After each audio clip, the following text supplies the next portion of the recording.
격려해 주시고 또 기쁨으로 함께 해주시면 감사드리겠습니다. 이 시간 함께 보실 말씀은 마가복음 2장 13절에서 17절까지의 말씀입니다. 마가복음 2장 13절에서 17절까지의 말씀을 제가 한 절 읽고 여러분이 한 절 읽고 한 절씩 교독하겠습니다. 마가복음 2장 13절에서 17절까지의 말씀입니다. 예수께서 다시 바닷가에 나가심에 큰 무리가 나왔거늘 예수께서 그들을 가르치시니라.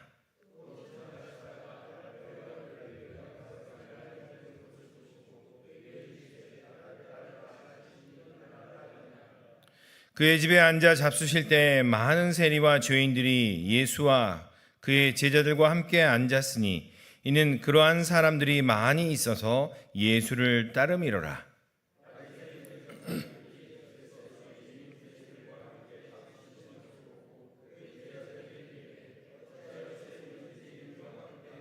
함께 읽겠습니다.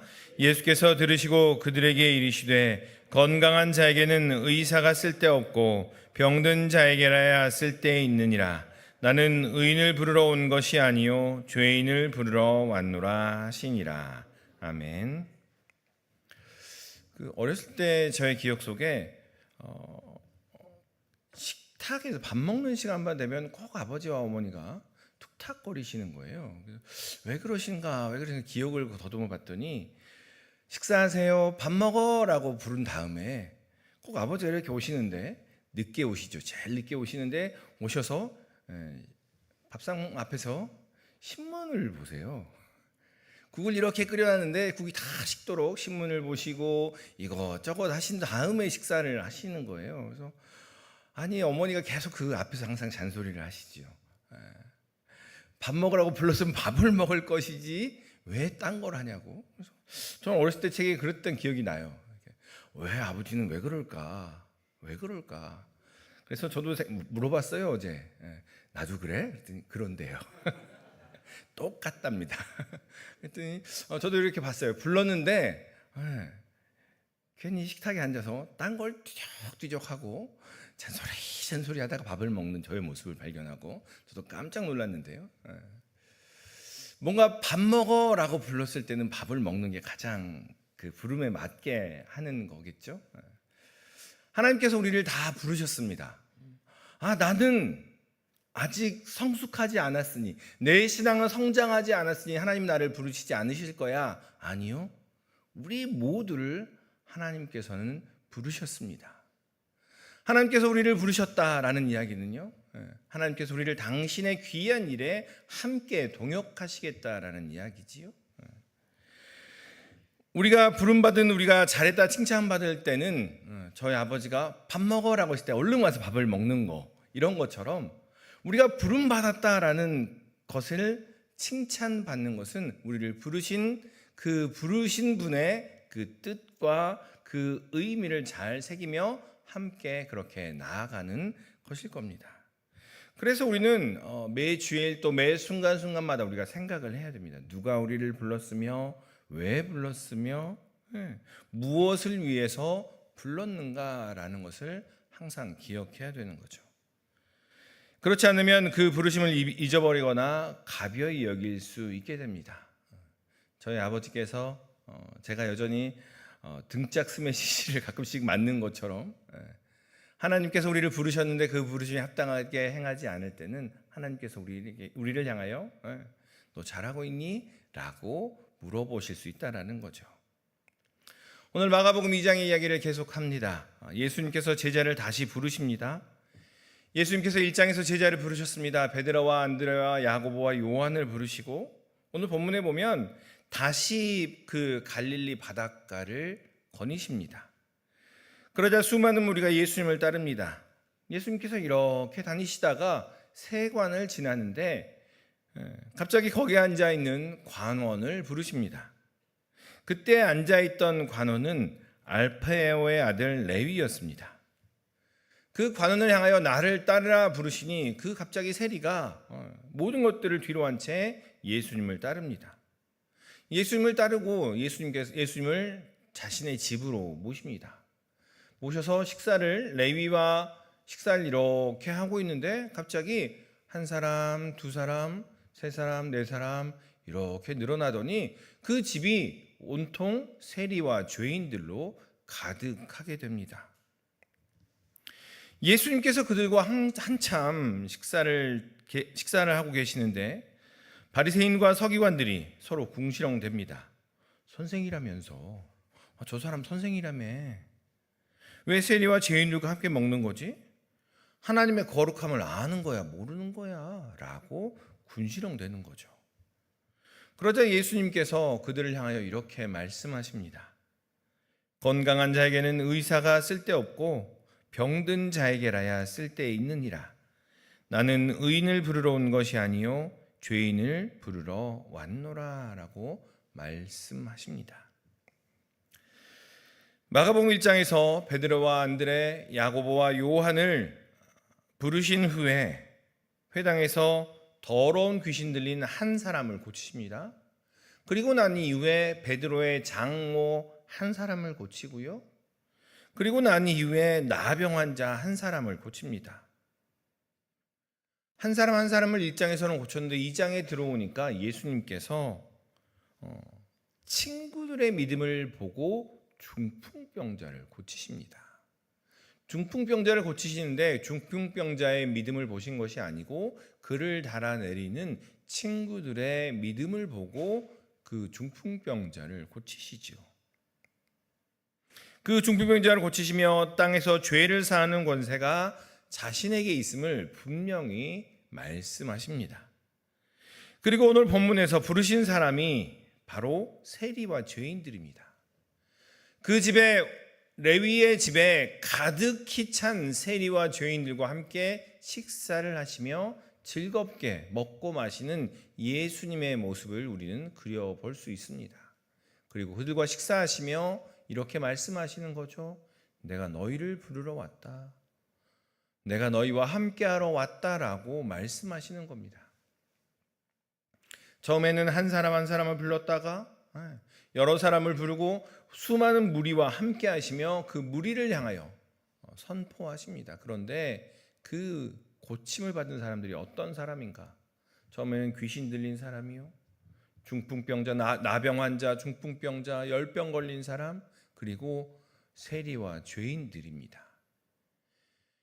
마가복음 1장과 2장에서 예수님께서 함께 하신 사람은요, 신앙이 좋습니다, 훌륭하게 봉사합니다, 열심히 사역하고 있습니다 라고 하는 사람들과 함께 하신 것이 아니고요, 회당에서 예수님의 가르침을 회방하는 더러운 귀신 들린 사람과 함께 하였고, 열병 걸린 사람, 나병 걸린 사람, 중풍병자, 그리고 절대로 같은 공간에 함께해서는 안 되는 세리와 죄인들과 함께 하셨습니다. 당시의 세리는 우리가 많이 들으셔서 아시겠지만 동족 유대 백성을 대상으로 더 많은 세금을 걷어 바치던 그러한 사람입니다.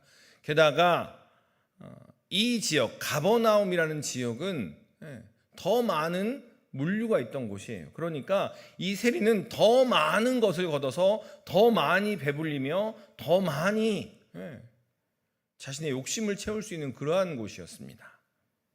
습관적으로 자기들에게 할당된 것보다 더 많이 거둬들였고, 그래서 당시 사회에서는 이 세리를 매국노라 부르며 누구와 같이 여겼냐면 창기들과 같은 존재로 여겼습니다. 음행을 행하며 자기 동족을 팔아넘기는 그러한 대상으로 이 세리들을 여겼습니다. 그리고 당시에 죄인들, 세리와 죄인들과 함께 하셨는데 이 죄인들은요, 당시 바리새인들이나 서기관들이 정한 규례를 지키지 않는 그런 사람을 통틀어서 하는 이야기입니다. 그냥 율법을 지키지 않았기에 그냥 경범죄 정도 어겼겠구나, 그냥 단순히 잘못했겠구나 라는 정도가 아닙니다.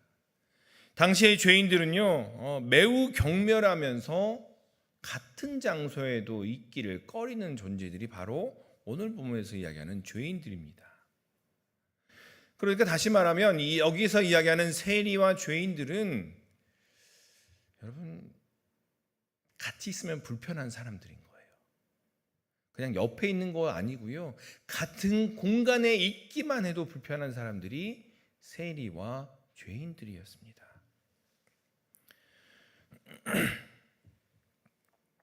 지난 시간에 그런 말씀을 드렸습니다. 언제부터인가 우리 교회에 불편하신 분들이 안 오십니다. 몸이 불편하신 분들, 냄새 나는 분들, 우리가 보면 눈살이 찌푸려지는 분들이 안 오십니다. 라는 말씀을 드렸습니다. 아직도 기억이 납니다. 제가 사역을 처음 시작하고 교회에 있을 때 갑자기 선배 목사님께서 저에게 손에 들려주신 것은 페브리즈와 걸레였어요. 이걸 왜 들려주시나 그랬더니 예배당 뒤편에 항상 노숙자들이 항상 와서 앉으시는 거였습니다. 그래서 그분들이 예배를 드리고 마치고 나면 그것을 뿌리고 닦는 일들이 막내인 저의 일들이었던 거지요. 그런데 언제부터인가 그러한 모습들이 점점 사라져가고 말끔하게 차려입은 사람들만이 모이는 곳이 바로 교회가 되어버린 것 같습니다. 그런데 당시 문화에 있어서도 역시나 마찬가지였습니다. 세리와 죄인들과 함께 식사하는 것이 얼마나 꺼려졌냐면 갈라디아서 2장에서 사도 바울이 베드로를 책망을 합니다. 베드로가 이방 선교를 시작을 합니다. 어디에서? 안디옥이라는 지역에 가서 이방 선교를 시작하면서 베드로가 이방인들과 함께 먹고 마시며 이렇게 함께 즐기고 있었어요. 함께 이방인들과 떡을 떼며 잔을 기울이며 함께 먹고 마시고 있는데 갑자기 소식이 들린 겁니다. 예루살렘에서 사람들이 왔대. 그런데 조금 엄격한 사람이래. 라는 이야기가 들리자 갑자기 베드로가 그 자리를 벌떡 일어나서 도망갑니다. 갑자기 베드로가 그 자리에서 벌떡 일어나서 그 자리를 피해서 이방인과 밥을 안 먹은 것처럼 이방인들과 함께 자리하지 않은 것처럼 자리를 피하더라라는 거죠. 그래서 사도 바울이 그런 베드로를 복음의 관점에서 책망을 하지요. 우리가 너무나 잘 아는 베드로, 그 베드로조차도 이방인과 식사하는 것을 유대인들이 보니까 꺼려할 정도의 문화였습니다. 그렇다면 베드로도 그럴 정도였다면 당시의 세리와 죄인들, 세리와 함께 밥을 먹는다고요? 죄인들과 함께 밥을 먹는다고요? 그것은 생각조차도 할 수 없는 거죠. 이런 겁니다. 조금 더 과격하게 말씀을 드리면 여러분의 식탁 위에 여러분이 함께 먹는 그 밥상 머리에 동성애자들이 함께 있는 거고요.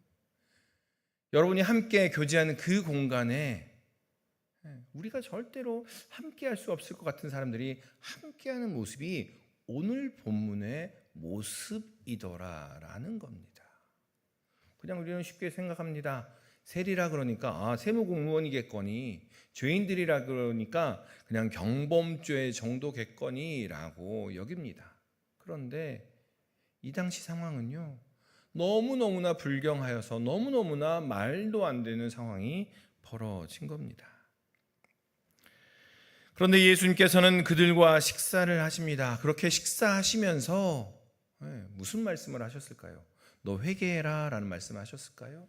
너 그렇게 착복하면 안 돼 라고 말씀하셨을까요? 아니요. 우리가 아는 예수님은요, 그들과 함께 떡을 떼며 그들과 함께 잔을 기울이며 함께 그냥 즐거워 하셨을 겁니다. 함께 그렇게 식사를 하심으로 죄 용서를 선포하시더라라는 겁니다. 마가복음 1장에서 예수님께서는 아픈 이들, 더러운 귀신 들린 사람은 말씀으로 쫓으셨고 나병 환자는 손을 대어 일으키시며 그들을 온전케 하셨습니다. 그런데 오늘 세리와 죄인들과는 함께 떡을 떼고 함께 잔을 기울이며 그들의 이야기를 듣고 함께 웃고 웃으며 또한 함께 눈물을 흘리며 그들의 죄의 용서를 선포하시고 계신다라는 겁니다. 오늘 본문 앞에서 예수님께서는 분명히 말씀하셨습니다. 예수님께서는 죄를 사하는 권세를 가지고 계신 분이다. 나에게는 죄를 사하는 권세가 있다라고 분명히 선포하신 후에 바로 다음에 나오는 이야기는 죄인 중에 죄인이라고 여겨지는 세리와 죄인들과 함께 식사를 하십니다. 나 죄 사하는 권세가 있어.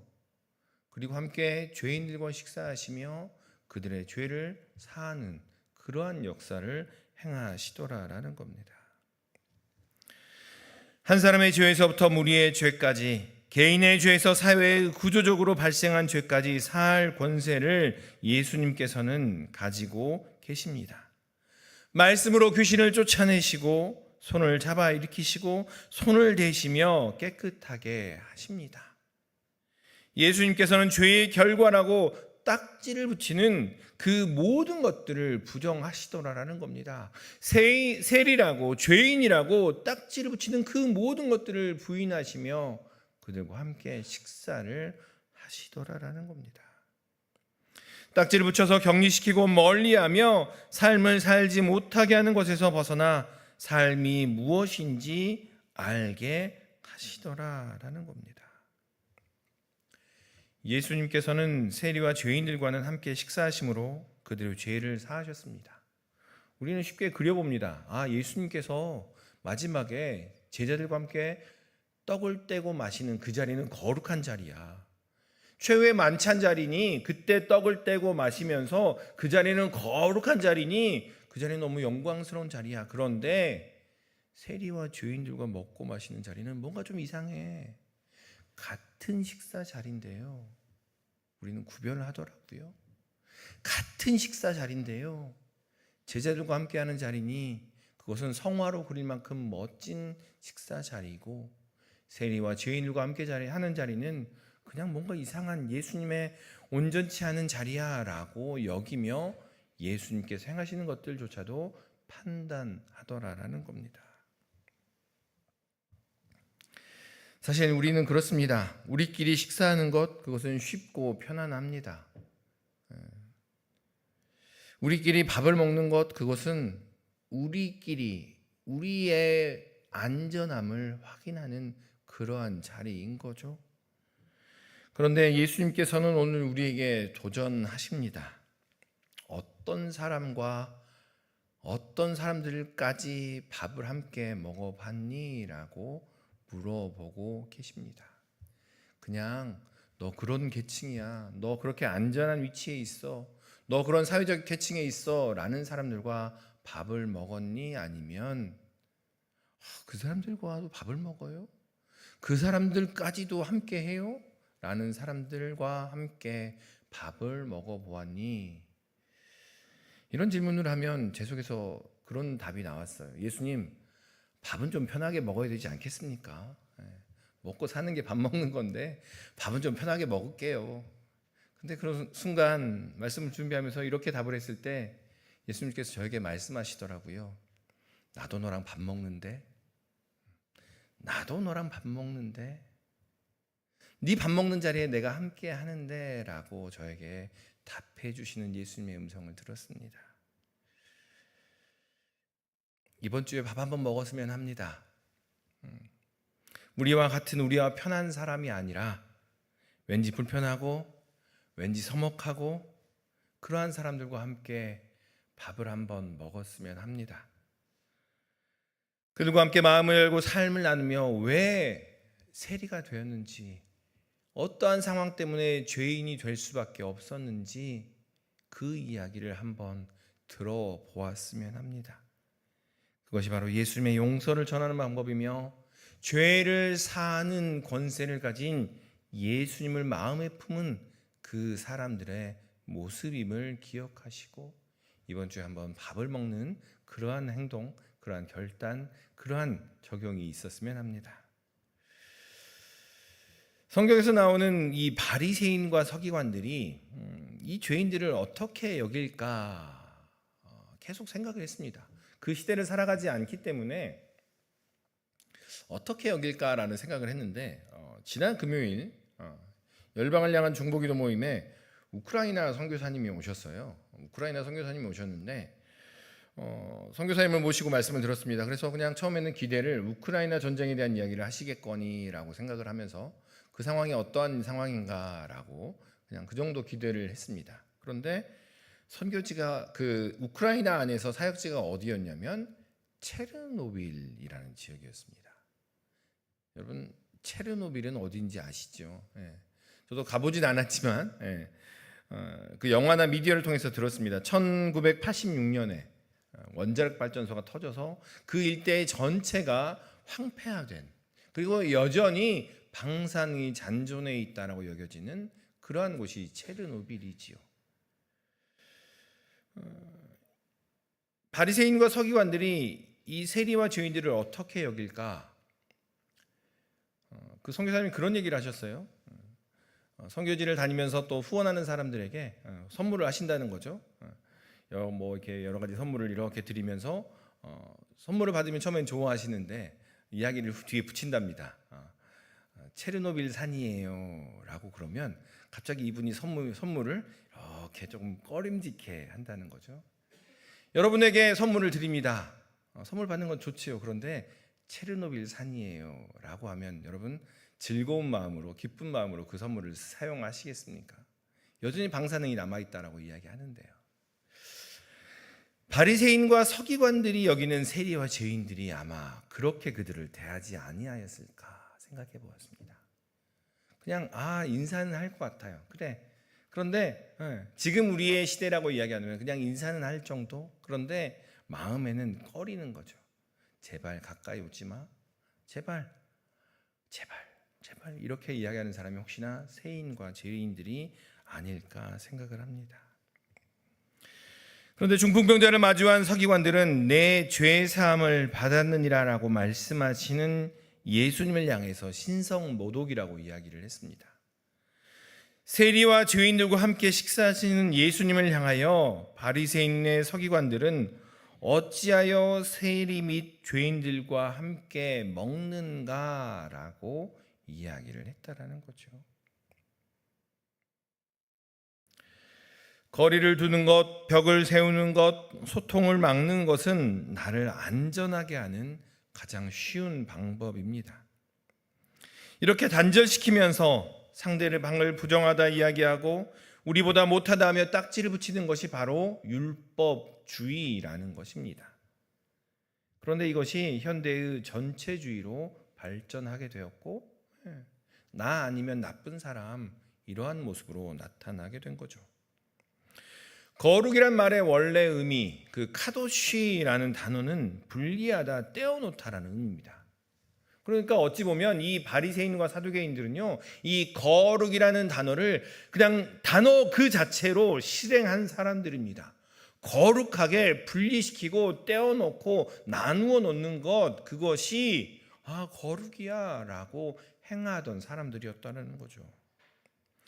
중풍병자의 부정함이 건너오지 못하도록, 세리의 자기 민족을 배신함이 전해지지 못하도록, 죄인의 율법을 거스르는 반역이 흘러오지 못하도록 철저히 분리시키며 떼어놓는 것, 그것이 바로 이들이 말하는 거룩이었다라는 겁니다. 여러분, 여러분의 삶 속에 그러한 모습은 어떠한 모습으로 드러납니까? 제가 가끔 모임을 할 때마다, 특별히 그 초등학생 아이들 어머니들과 함께 이야기 나눌 때마다 그런 얘기를 하신 적이 있습니다. 나눈 적이 있습니다. 우리는 쉽게 이야기합니다. 너 저런 친구들과 놀면 안 돼라고 표현을 하기도 하고요. 너 엄마 말 안 들으면 저렇게 된다. 너 엄마 말 안 들으면 저 사람처럼 돼라고 이야기하는 그 안에 혹시나 구별됨, 거리둠, 벽을 세움이 담겨져 있지 않느냐라는 겁니다.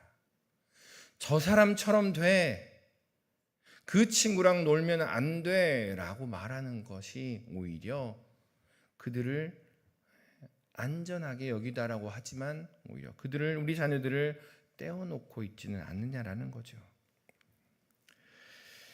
그런데요, 마가복음 5장에 보면 이런 이야기가 나옵니다. 12회를 혈루증으로 앓은 여인이 나옵니다.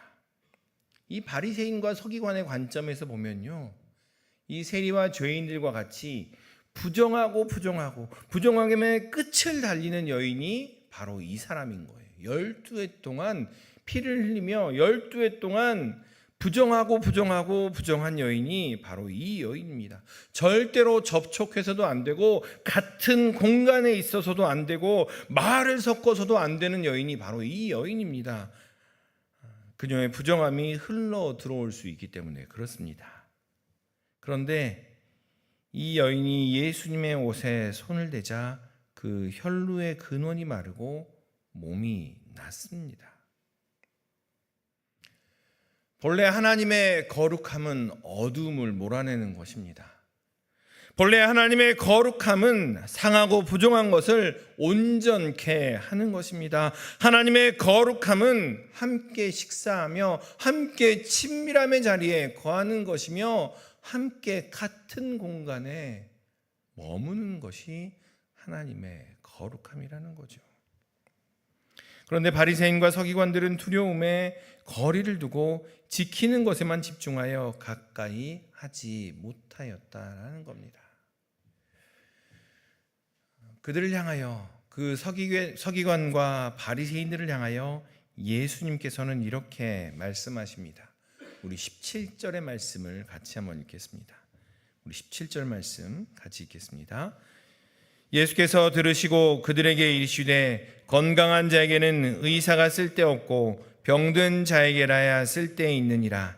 나는 의인을 부르러 온 것이 아니요 죄인을 부르러 왔노라 하시니라.